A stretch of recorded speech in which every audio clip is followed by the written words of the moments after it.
This is part 2 of a multi-part series regarding protecting your separate property. In part 1, we discussed losing your separate property when you engage in transactions, such as creating a company using your separate property, and accidentally make it all community property. In part 1, I mentioned that the most common way people lose their separate property is not keeping track of it, and that is what we're going to cover today. If you need a refresher, part 1 discusses what is separate property. If you can't prove something is your separate property, then you aren't going to have judicial protection for your separate property. In that case, it will be treated as community property even if everybody knows it's separate property. Your burden to prove something is your separate property is clear and convincing evidence. That is one of 3 standards of proof that are used in the judicial system. The most common burden of proof is preponderance of the evidence. If you think of a scale, a preponderance is if you tip the scale ever so slightly to your side, then you win. Another burden of proof is beyond a reasonable doubt. That is the burden of proof required before we put people in jail.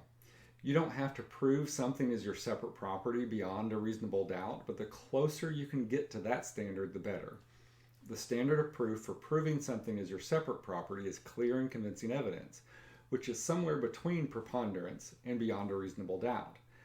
Legally, that's described as the measure or degree of proof that will produce in the mind of the trier of fact a firm belief or conviction as to the truth of the allegations sought to be established.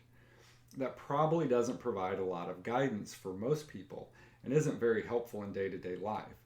So here's some guidance. First, keep all of your separate property records. For example, if you have an investment account before marriage and you were married in 1990 and going through a divorce in 2021, it is best to have every single account statement. If you have all of the account statements except for some reason you're missing 2009, then there is a very real chance the entire account will be treated as community property. Keep in mind that financial institutions generally keep records at most for 7 years. Another thing you can do is keep your separate property and community property separate. Dividends and interest generated by separate property are community property. If you use the dividends from your separate property stock to buy more stock, the new stock is community. If you keep it all in one account, it makes proving something is your separate property much harder because it's all mixed together. What you can do is sweep your dividends and interest out of your separate property account into another account every single month. Another tip is to keep your records clear. Don't title an account jointly if you intend everything in it to be separate. Don't deed real estate to your spouse if it's your separate property.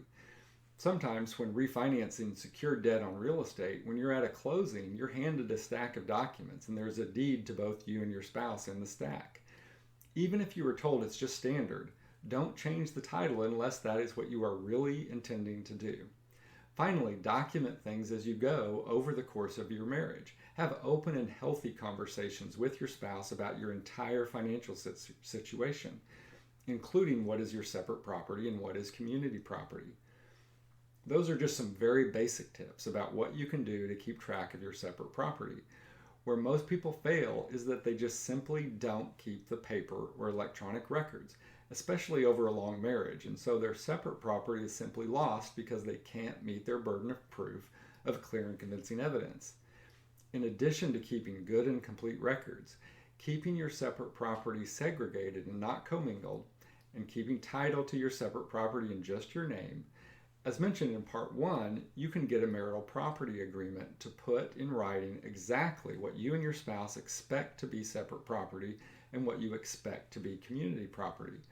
Also, talk to a family law lawyer. You can always consult with one of the family law lawyers at Goranson Bain Ausley, and we are here to help.